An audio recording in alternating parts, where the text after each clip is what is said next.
Good morning, friends. Good morning, everybody. Again, I am back on the series in the chemical bonding with a very special type of the bonding. Today, I am going to explain the delta bonding. It's a very less commonly heard type of the bonding, but in case of the complex compounds, if you go in depth and try to explore, you will find that there also exists a concept of the delta bonding. Sigma bond everybody knows, pi bond everybody knows, delta bond, five bonds, ये कुछ नए तरीके की bonding है जिसको आज आपको मैं एक्सप्लेन करने जा रहा हूँ। एग्जैक्टली बॉन्डिंग क्या है, यानी valence bond theory. Valence bond theory का एक बहुत इम्पॉर्टेंट पॉइंट है जो कोवलेंट बॉन्डिंग को एक्सप्लेन करता है based on the concept of the orbital overlap. According to valence bond theory, a covalent bond is defined as the region of the overlap which is found by the overlapping. It could be head-on overlapping, sidewise overlapping between two atomic orbitals. Let us get back to the board and try to understand. Today I am discussing, my main focus will be on the delta bonding concept and how exactly it happens. Let's get back immediately to the board. यहाँ देखो, valence bond theory में एक point suggest किया जाता है कि covalent bond is formed by the mutual overlapping between two atomic orbitals containing unpaired electrons. Mutual overlapping is basically of two types. One happening along the internuclear axis and one happening along the parallel axis. If it happens along the internuclear axis, bond formed is called sigma bond, and if it happens by the sidewise overlapping, then the bond called is the pi bond. अब यहाँ देखते हैं कि pi bond कितने तरीके से बनते हैं, क्या क्या होते हैं पाई बॉन्ड। तो लेट अस से पाई बॉन्ड को मैंने चार कैटेगरी में क्लासिफाई किया है। पहला टाइप है, first type is the P pi bond. Second category is D pi. तीसरा है यहाँ पे डी पाई। और लास्ट कैटेगरी है F pi. F pi is the very least common kind of the bonding. We are not going to study that. P pi bonding का अगर बात करते हैं तो पी पाई का मतलब होता है कि दो पी ऑर्बिटल के जब साइड वाइज ओवरलैपिंग होती है, ये पी ऑर्बिटल और ये पी ऑर्बिटल जब साइड वाइज में आपस में ओवरलैप करते हैं, तो इस ओवरलैपिंग के थ्रू जो बॉन्ड बनता है, इस बॉन्ड को बोला जाता है, this is called P pi type of bonding. अगर एक ऑर्बिटल डी होता है, दूसरा ऑर्बिटल पी होता है, तो डी एंड पी के बीच में साइड वाइज ओवरलैपिंग से बनने वाले पाई बॉन्ड को कहते हैं D P pi bond. Same तरीके से जब दो डी ऑर्बिटल में साइड वाइज ओवरलैपिंग होती है तो उसको डी पी पाई बॉन्ड बोला जाता है।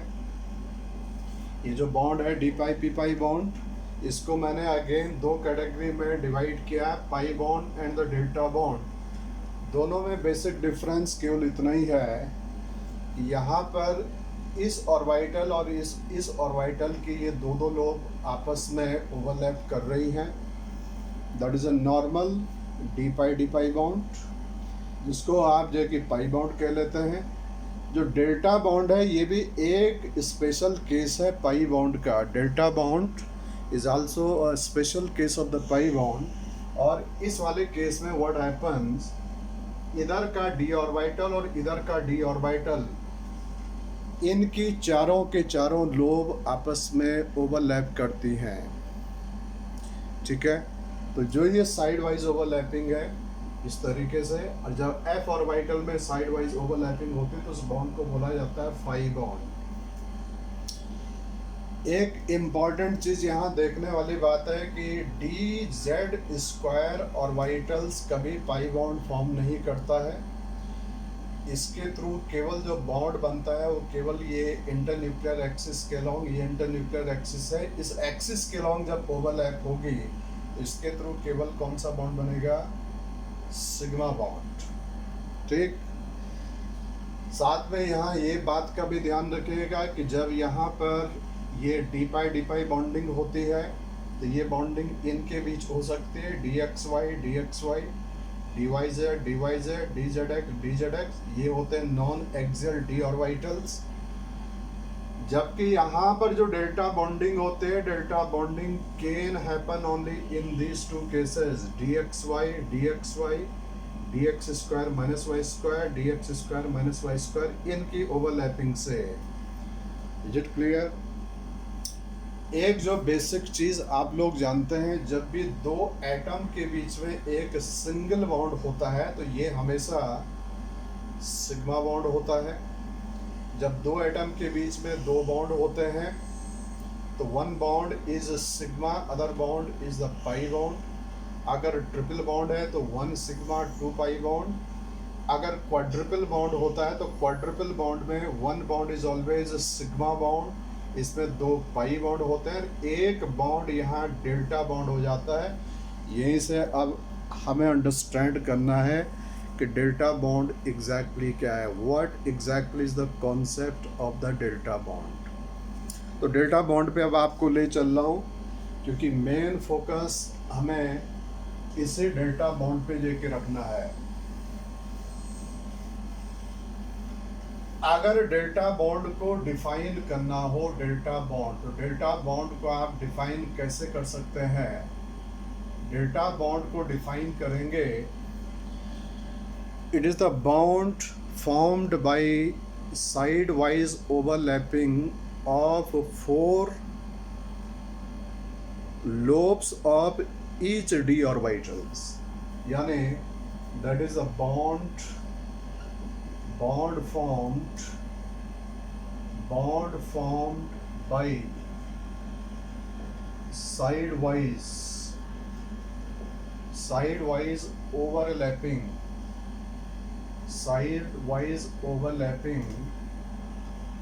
of four lobes each of d orbitals, यानी हर d ऑर्बिटल के जब चारों के चारों lobes side wise interaction, side wise overlapping में पार्टिसिपेट करते हैं तो उस प्रोसेस के थ्रू बनने वाले बॉन्ड को डेल्टा बॉन्ड बोला जाता है। अब ये डेल्टा बॉन्ड कौन से डी ऑर्बिटल फॉर्म करेंगे, इसके लिए हमें थोड़ा डी ऑर्बिटल्स के लोब का स्पेशियल ओरिएंटेशन को देखना है। हमें पता है कि जो डी ऑर्बिटल्स होते हैं, डी सबसेल के अंदर 5 डी ऑर्बिटल्स जो कि होते हैं, देयर आर 5 डी ऑर्बिटल्स। एक होता है इसमें, एक को कहते हैं d x y, one is called d Y z, एक होता है डी जेड एक्स, एक ऑर्बिटल को लिखते हैं d x square minus Y square, और लास्ट वाला डी जेड स्क्वायर। इस तरीके से ये 5 डी ऑर्बिटल जो कि होते हैं। इनमें जो पहले के ये 3 डी ऑर्बिटल्स हैं, इन डी ऑर्बिटल्स को नॉन एक्सियल डी ऑर्बिटल बोला जाता है।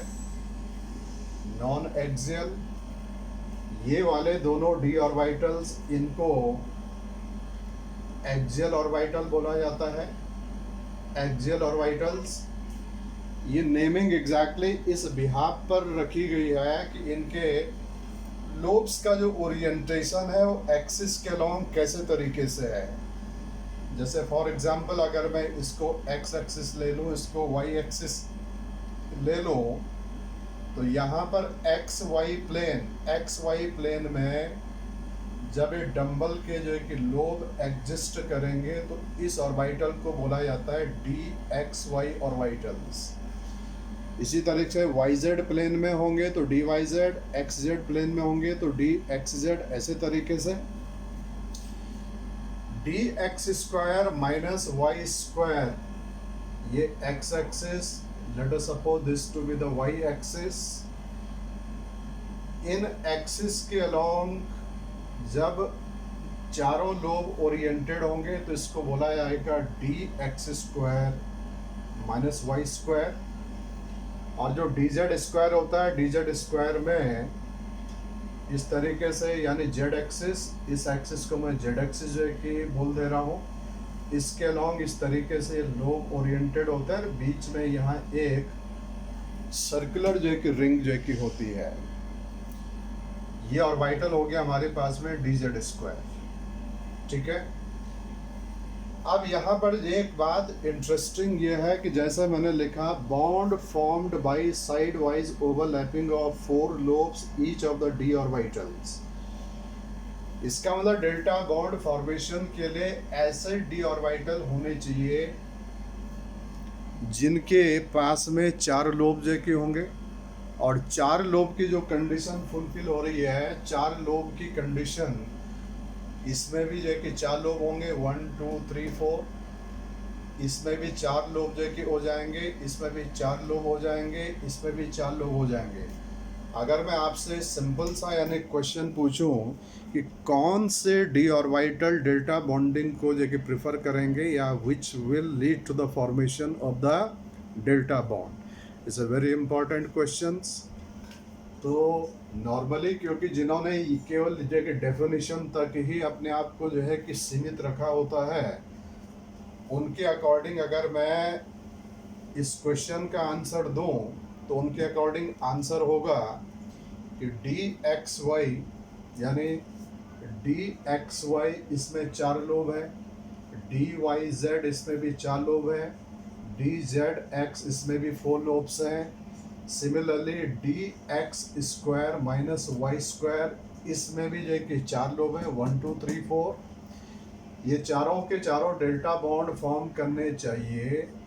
डी जेड स्क्वायर क्योंकि इसमें केवल 2 ही लोब जो कि होता है, ये कभी भी किसी तरीके का पाई बॉन्ड फॉर्म नहीं करेगा, इसका मतलब ये डेल्टा बॉन्ड फॉर्मेशन में नहीं जाएगा। But surprisingly answer is very very different. Answer is not this. Answer exactly क्या है, जैसे एक सिंपल सी बात को समझो कि जब पाई बॉन्ड 2 एटम के बीच में बनता है, तो पाई बॉन्ड बनने से पहले 2 एटम के बीच में सिग्मा बॉन्डिंग होती है। सिग्मा इंटरेक्शन से क्या होता है कि दोनों एटम एक दूसरे के क्लोज आ जाते हैं। जब वो क्लोज आ जाते हैं तो साइड वाइज ओवरलैपिंग या साइड वाइज इंटरेक्शन आसानी से हो जाती है। यही चीज़ इस वाले केस में भी है कि जब कभी भी डेल्टा बॉन्ड फॉर्मेशन होना है तो डेल्टा बॉन्ड भी जो पाई बॉन्ड का ही टाइप है, तो डेल्टा बॉन्ड फॉर्मेशन होने से पहले 2 एटम के बीच में सिग्मा बॉन्डिंग होना ज़रूरी है। ये जो डेल्टा बॉन्डिंग है ये मेनली आपको कॉम्प्लेक्सेस में देखने को जो कि मिलता है, जिसका मैं एक एग्जांपल लेके अभी इंटरप्रिटेशन भी दूंगा। तो अब बात किया जाए यार कि एग्जैक्टली है क्या कि D Z square let us see, हमारे पास में इस तरीके से ऑर्बिटल हो गए, D x Y orbital, D Y Z orbital, D Z X orbitals, D x square minus Y square orbital, और लास्ट क्या है डी जेड स्क्वायर। ये वाला डेल्टा बॉन्ड नहीं बनाता है क्योंकि इसकी अपनी जो कि मजबूरी है कि इसके पास केवल जो कि 2 ही लोब हैं। बाकी इन सब के पास में 4 लोब हैं। इसमें मैंने ये पॉइंट बताया कि केवल d x y and d x square minus Y square, यही दो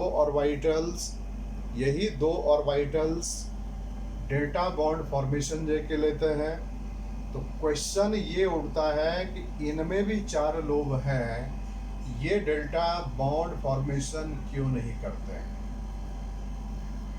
इसकी तो अपनी जो है कि यानी लॉजिकल रीज़न है कि इसमें 4 लोब होते ही नहीं है। इनमें तो 4 लोब हैं, तो फिर केवल इन 2 को ही क्यों चूज़ किया जाता है डेल्टा बॉन्डिंग के लिए? इसका आंसर बहुत ही क्लियर है, बहुत ही एक्सप्लिसिट है।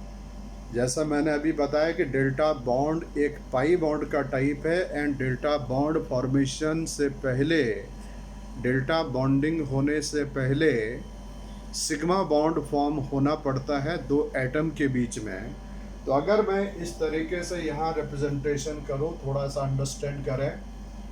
जैसे कि एक एटम ये है, अब एटम की जगह मैं यहाँ लिख दो M is a metallic atom, क्योंकि ये नॉर्मली कॉम्प्लेक्सेस में देखने को मिलता है। अगला metallic atom that is here this one.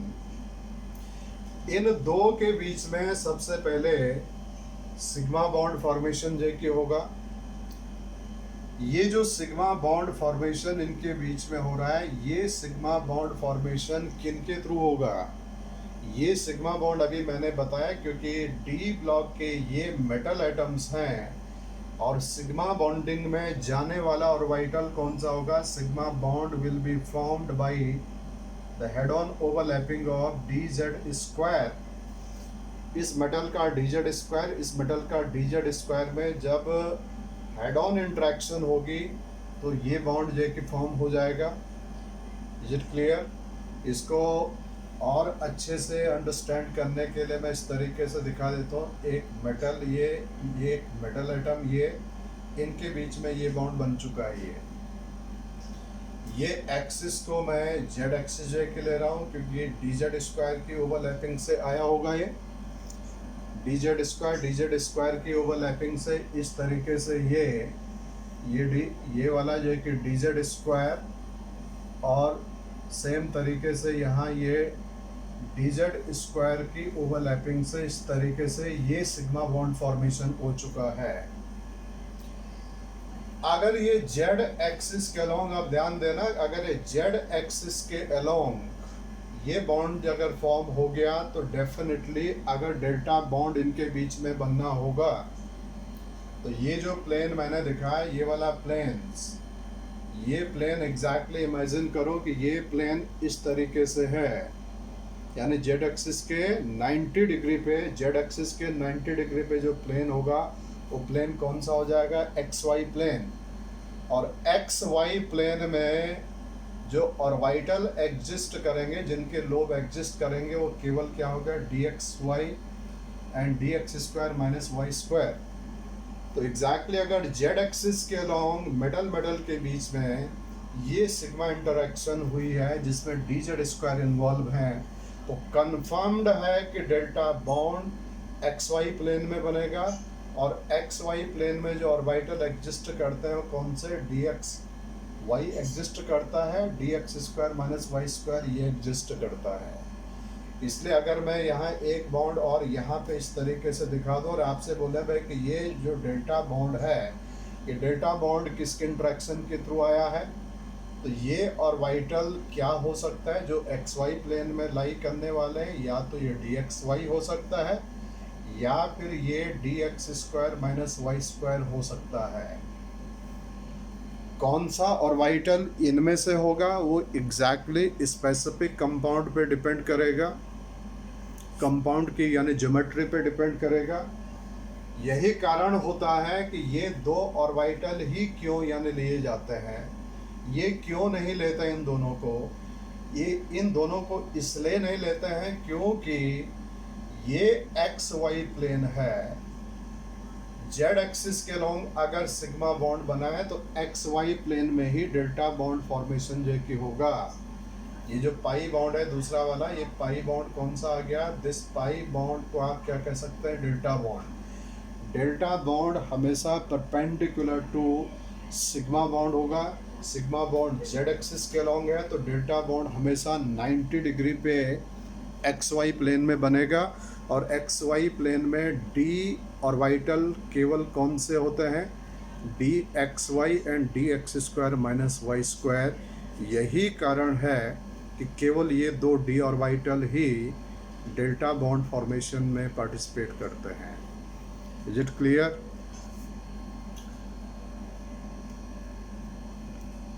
Delta bond formation का एक मैं एग्जांपल यहाँ पे दिखा दे रहा हूँ। कॉम्प्लेक्स कंपाउंड है, ये कॉम्प्लेक्स कंपाउंड है, polynuclear complex, polynuclear complex, polynuclear complex. आपने कॉम्प्लेक्स कंपाउंड में स्टडी किए होंगे पॉलीन्यूक्लियर कॉम्प्लेक्स, जिनमें एक से ज़्यादा सेंट्रल मेटल एटम या आयन मौजूद होता है।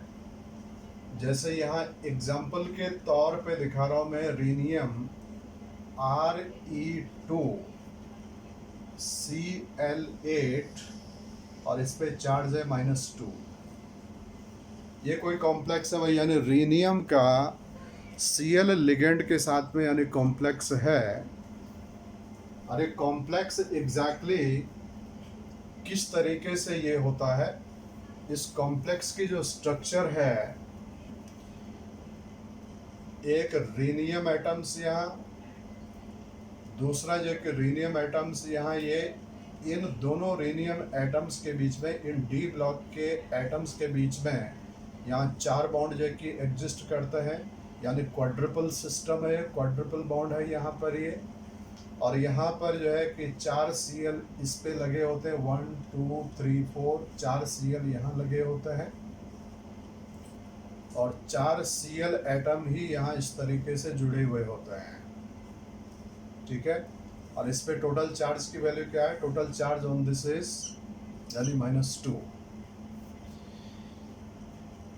ये एग्जैक्टली जो चारों क्लोरीन एटम ऊपर या नीचे हैं, अगर इसके रिस्पेक्ट में अगर मैं सीधे देखूं तो केवल इसके रिस्पेक्ट में एक तरीके से ये स्क्वायर प्लेनर ज्योमेट्री होती है। यानी जो रीनियम है, अगर इसका केवल इतना पार्ट को मैं देखूं तो इतने पार्ट में एग्जैक्टली क्या, जो ये रीनियम है इसके साथ में जो 4 क्लोरीन यहाँ बॉन्डेड होते हैं, वो इस तरीके से ये ऐसी ओरिएंटेशन में जो कि होते हैं। अगला जो रीनियम होता है, इसके साथ भी यहाँ पर इस तरीके से ये 4 क्लोरीन एटम ये स्क्वायर प्लेनर अरेंजमेंट में होते हैं, और बाकी इन दोनों के बीच में इस तरीके से ये 4 बॉन्ड एग्जिस्ट करते हैं। ठीक है, इन 4 बॉन्ड में एक बॉन्ड यहाँ सिग्मा होता है, 1 सिग्मा बॉन्ड। इसमें जो बॉन्ड्स हैं इनकी बात कर रहा हूँ। इसमें 2 बॉन्ड यहाँ पाई बॉन्ड जैसे होता है, या ऐसे समझ लो आप कि यानी एक बॉन्ड यहाँ पाई बॉन्ड का एग्जांपल आ गया, एक बॉन्ड यहाँ यानी डेल्टा बॉन्ड आ गया, और एक पाई बॉन्ड यहाँ और फॉर्म जो कि होता है। टोटली 4 बॉन्ड ये। इनको अंडरस्टैंड करने के लिए हम सिंपली यही जो कि पहुँचते हैं कि रीनियम में ध्यान दें, यहाँ कि रीनियम ये डी ब्लॉक का एलिमेंट है ये, और इसके अराउंड में जो 4 लिगेंड हैं ये स्क्वायर प्लेनर यानी स्क्वायर के 4 कॉर्नर की तरफ ओरिएंटेड हैं।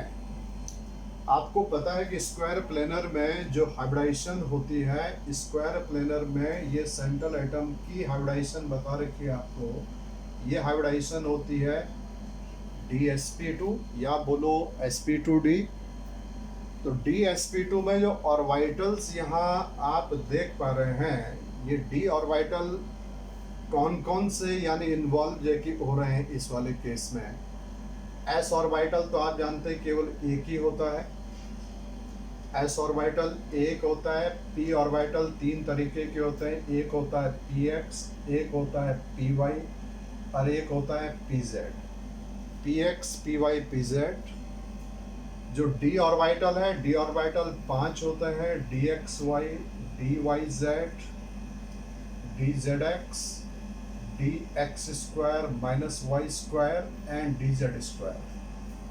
तो एक बात सोचने वाले, केवल इस रीनियम पे अगर ध्यान दें और इसमें ये DsP2 हाइब्रिडाइजेशन को अगर दिखाना है, तो इसमें S तो आपको पता ही है कि S तो हमेशा स्फेरिकल होता है, ये ऑर्बिटल यानी यूज हो जाएगा।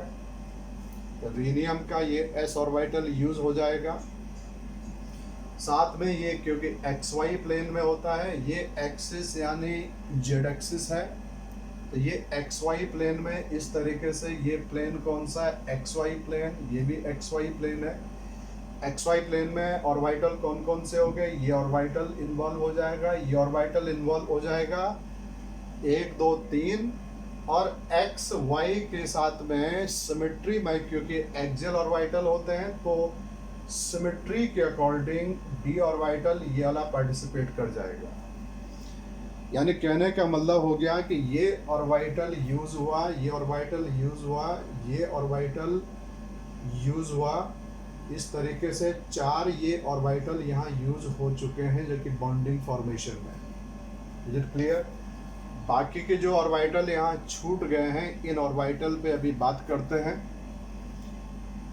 इनके थ्रू तो एक्स वाई प्लेन में इस तरीके से ये 4 ऑर्बिटल dsp2 टाइप के बन गए होंगे। इस रीनियम के थ्रू भी ये 4 इस तरीके से ऑर्बिटल बन चुके होंगे। अब पॉइंट उठता है कि भाई कि जो सिग्मा बॉन्ड अब इनके बीच में बन रहा रीनियम एंड रीनियम एटम के बीच में, ये सिग्मा बॉन्ड किसके इंटरेक्शन से बनेगा? डेफिनेटली यानी dz², क्योंकि d ऑर्बिटल में केवल यही ऑर्बिटल है जो सिग्मा बॉन्ड बना सकता है। ये ऑर्बिटल भी यूज हो चुका है सिग्मा बॉन्ड फॉर्मेशन में।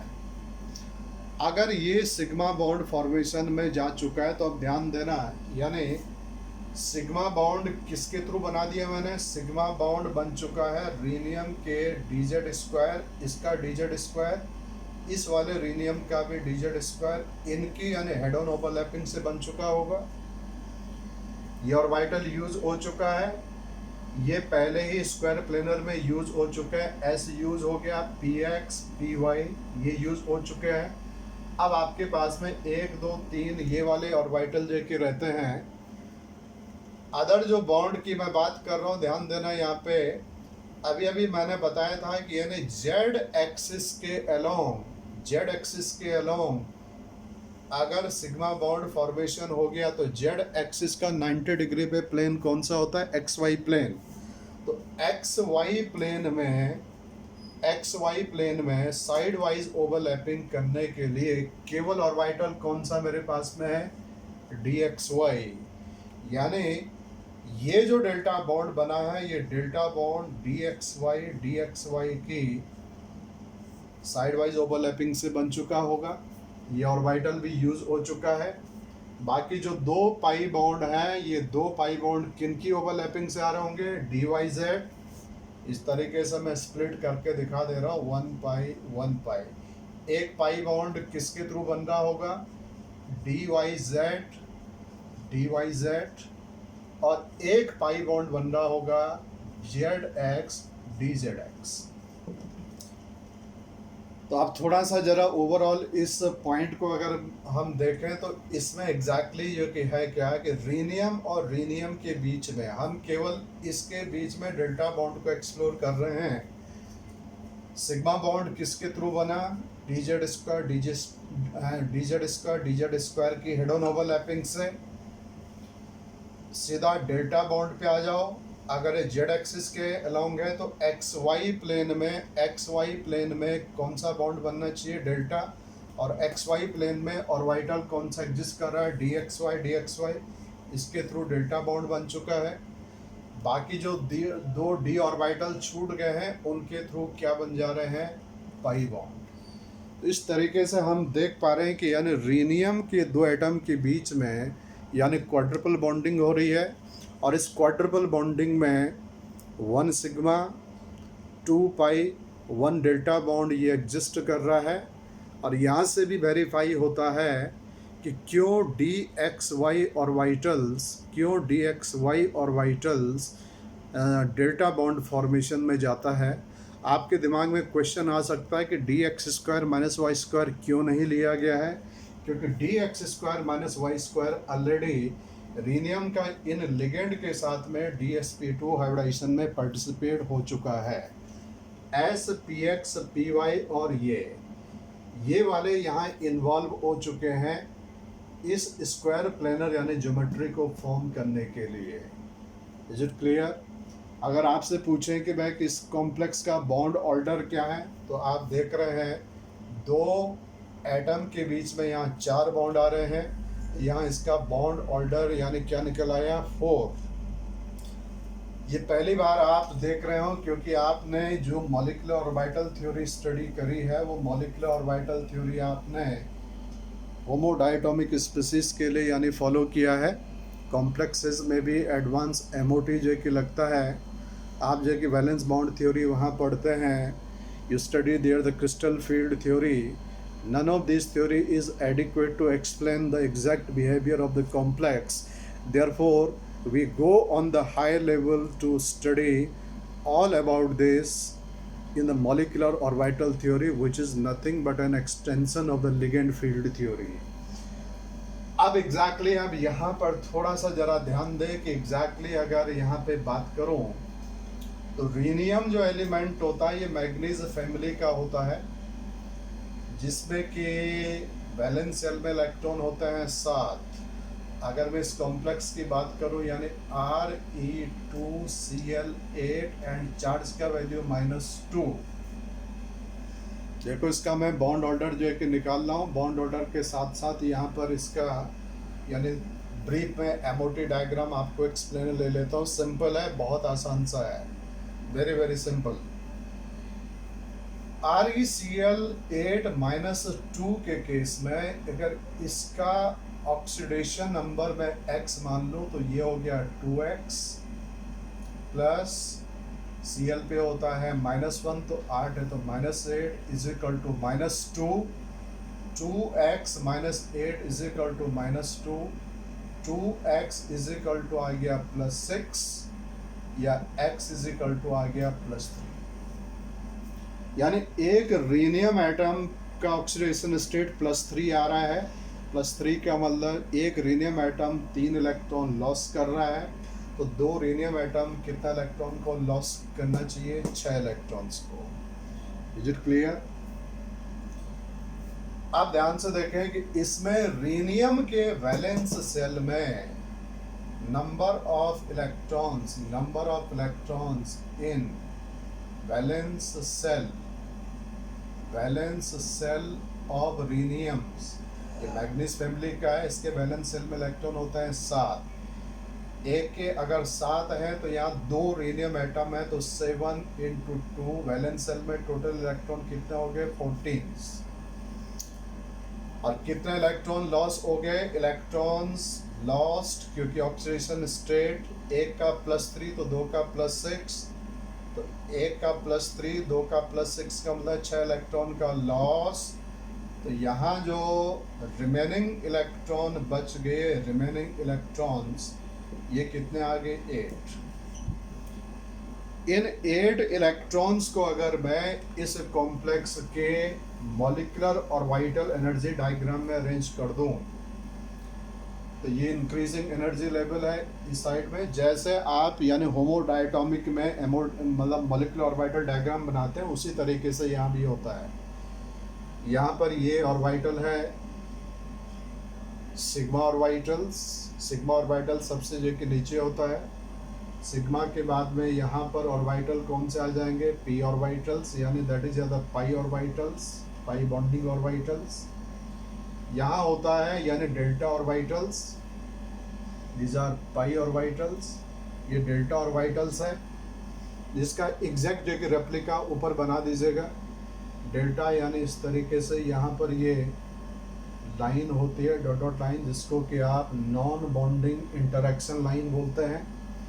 इसके ठीक ऊपर में जितने गैप में ये नीचे, इतने गैप में यहाँ ऊपर यहाँ ये होता है डेल्टा स्टार। ये जितना नीचे है इतना ही जो है कि ऊपर इनको बना दिया जाएगा। These are here the pi star यानी मॉलिक्यूलर ऑर्बिटल्स। ये जितना नीचे है उतना ही ऊपर यहाँ पे ये हो गया सिग्मा स्टार मॉलिक्यूलर ऑर्बिटल्स। नीचे वाले बॉन्डिंग है, इस लाइन पे नॉन बॉन्डिंग होते हैं, और ऊपर यहाँ ये सारे क्या है, एंटी बॉन्डिंग्स। 8 इलेक्ट्रॉन आपके पास में, you have to fill the 8 electrons, 1 2 3 4 5 6 7 8। Anti bonding completely यानी वैकेंट है। यहीं से आप देख सकते हैं अगर बॉन्ड ऑर्डर यहाँ से निकालना चाहिए तो फॉर्मूला होता है half into electron in the bonding minus electron in anti bonding MOs is equal to half bonding में इलेक्ट्रॉन का नंबर। बॉन्डिंग में इलेक्ट्रॉन का नंबर क्या है? बॉन्डिंग में इलेक्ट्रॉन्स 2 और 2 4 और 2 6 और 2 8। एंटी बॉन्डिंग में देख रहे हैं खाली पड़ा हुआ है, इसलिए यहाँ बॉन्ड ऑर्डर क्या आ गया 4। यहाँ से भी यानी जस्टिफाई हो गया कि इसका बॉन्ड ऑर्डर वैल्यू आ गया 4। ठीक है। अगर मैग्नेटिक बिहेवियर की बात करें तो ये एक डायमैग्नेटिक जो कि कॉम्प्लेक्स आप देखने को जो कि मिल रहा है, डायमैग्नेटिक कॉम्प्लेक्स बॉन्ड ऑर्डर हो गया ये। यानी जो खास मूलभूत चीज़ें यहाँ पे आ रही हैं, बॉन्ड ऑर्डर इसका 4 आ गया, डायमैग्नेटिक कॉम्प्लेक्स जो कि आ गया, डायमैग्नेटिक जो कि कॉम्प्लेक्स हो गया। तीसरा पॉइंट यहाँ पे जो है कि देखते हैं, थर्ड पॉइंट है यहाँ पे कि अगर यानी कलर की बात किया जाए इस कॉम्प्लेक्स की तो ये एक डार्क ब्लू कॉम्प्लेक्स जो कि होता है।